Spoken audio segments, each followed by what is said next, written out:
Anyone like coriander? So I'm planning up this pipe system today, and I've got these coriander seedlings that I bought from a nursery. Some of the roots look a bit not so healthy, but there's lots of white roots there. So what I'll do is I'm going to put a bit of hydrogen peroxide in this bucket that I'm soaking the net pots in, and once I've planted the plant, I dunk them in there to give them a drink, water them in, and then I will add hydrogen peroxide to the pipe system that I'm growing them in over there.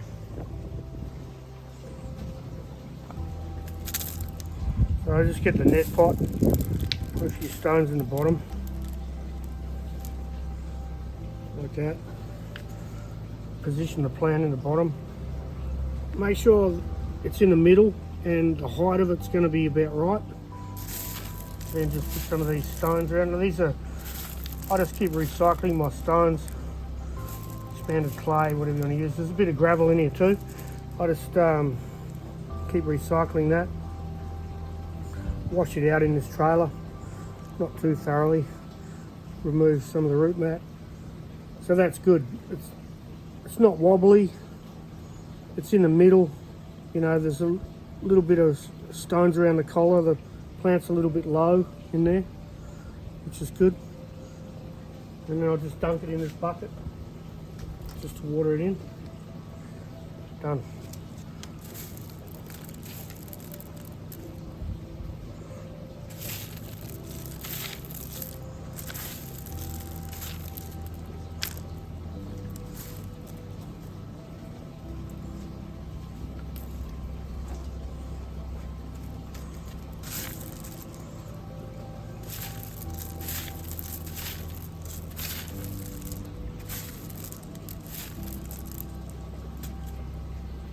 Nicely done in the middle.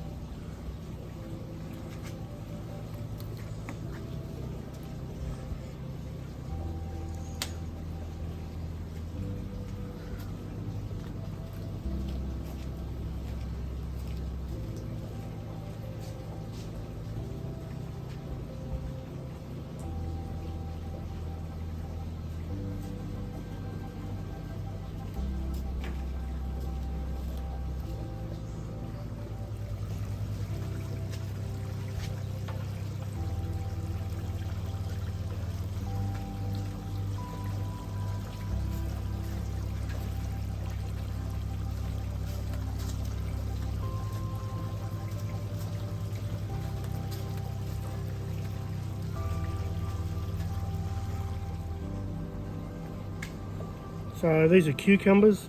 We've still got some warm weather, and hopefully I'll get some cucumbers out of this, and then yeah, we'll have a crack at them anyway.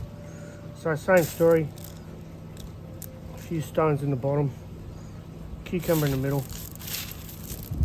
Make sure the height's about right, not too low, not too high.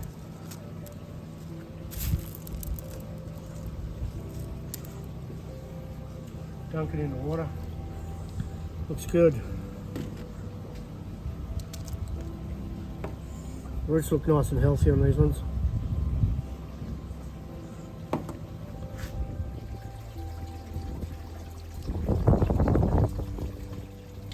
Okay, it's the morning after. Planted these yesterday, and so we'll have a look at these plants. So you can see the net pot is just touching the nutrient solution in there, which is where you want it. How I do it. Don't turn it off. And to do that, I'll put a plastic baffle at the bottom of the pipe just before the fall. It keeps the nutrient solution at the right level. So these are cucumbers. Cucumbers here. Sweet basil. Again, you can see when I lift it up how the water, so it's just touching. These are bok choy or pak choy, coriander. Everyone loves coriander. I can't understand it. Some people don't like it. Cos lettuce, romaine.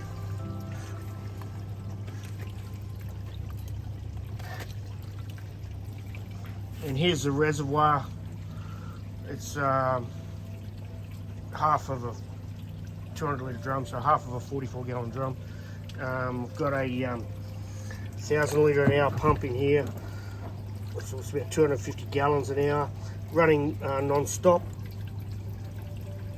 And I divert some of the water back in via that valve because otherwise it'll flow too fast. So that just comes up to the top and it comes in there.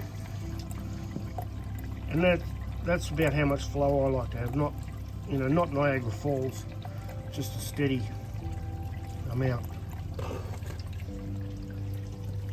Now what I'll do is I'll look at these plants over the next few days, and you know, each day, and if they're looking a bit limp, then I'll just give them a little drink of water in through the top there, or nutrient solution, just using a bottle, to ensure they don't dry out until the roots get down into the nutrient solution, and they're happy.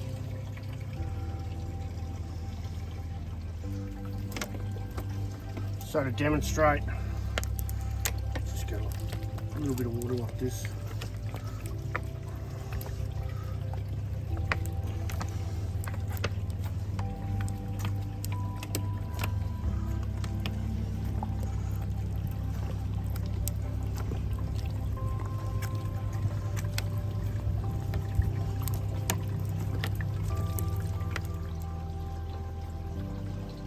Okay, so just looking at the EC, how strong the fertilizer is in the nutrient solution, and also the pH. So I'm using Blue Lab truncheon. It's coming out at 2.2 on the EC, 2 to 2.2. It's jumping between, so about 2.1. So on a ppm scale, on the 500 scale, it's 1,000 to 1,100.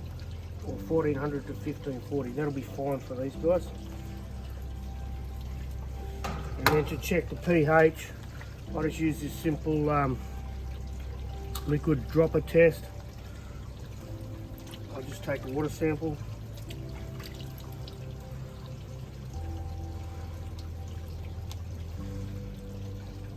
Add 2 drops of the indicator dye.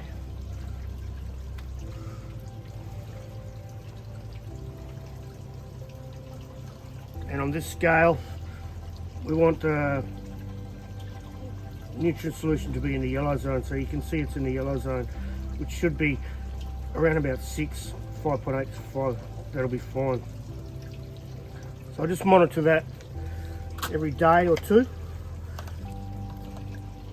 And if the pH is too high, I just use some of this pH down, which is phosphoric acid.